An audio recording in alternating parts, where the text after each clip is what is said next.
विधानसभा निवडणुकीच्या तोंडावर राज्य सरकारला मोठा दणका बसलाय। 22 साखर कारखान्यांच्या कर्ज वितरणाला कोर्टानं मनाई केली। यावरून जोरदार राजकारण रंगले। बघूया याविषयीचा एक रिपोर्ट।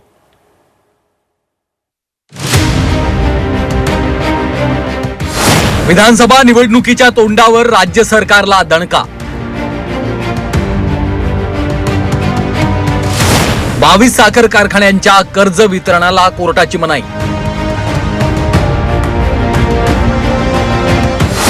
1746 कोटी रुपयांच्या थकमीला स्थगिती।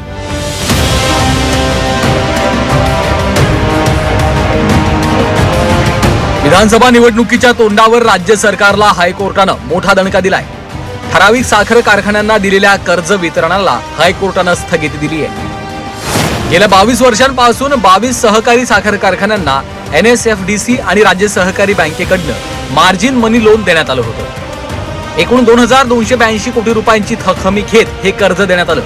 मात्र या कर्जाचं वाटप करताना विरोधी पक्षाच्या कारखान्यांना डावलण्यात आलं। त्याविरोधात शरद पवार गटाचे आमदार अशोक पवार यांनी हायकोर्टात धाव घेतली होती। या याचिकेवर निकाल देताना कोर्टानं या कर्ज वितरणाला आक्षेप घेतला, तर 1746 कोटी रुपयांच्या थकमीला स्थगिती दिली आहे। यावरून विरोधकांनी केंद्र सरकारला धारेवर धरले। राजकीय सोयीच्या कारखान्यांना लाभ देणं चुकीचं असल्याचं शरद पवारांनी म्हटलंय। निधीचा लाभ राजकीय दृष्ट्या सोयीच्या फक्त कारखानदारांनाच देता येईल असा दृष्टिकोन त्यांच्या ठिकाणी ठेवला आणि हे कधी असं घडत नव्हतं। दुर्दैवाने हे घडलं। दुर्दैवाने त्या भागातल्या त्या शेतकऱ्यांना यांच्या राजकीय अभिनेत्यापायी त्रास सहन करावा लागेल। दरम्यान विरोधकांच्या आरोपांचं भाजप नेते चंद्रशेखर बावनकुळेंनी खंडन केलंय। कर्जाची हमी देऊन सरकार कारखाने जिवंत ठेवण्याचं काम करतं असं बावनकुळेंनी म्हटलंय।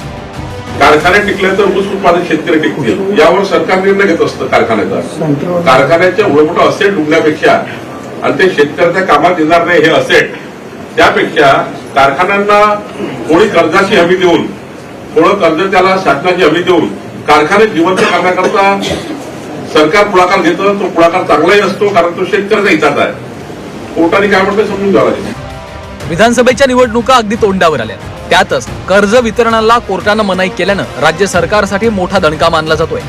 विरोधकही या मुद्द्यावरनं येत्या निवडणुकीत घेरण्याचा प्रयत्न करणार हे मात्र निश्चित। ब्युरो रिपोर्ट, झी 24 तास।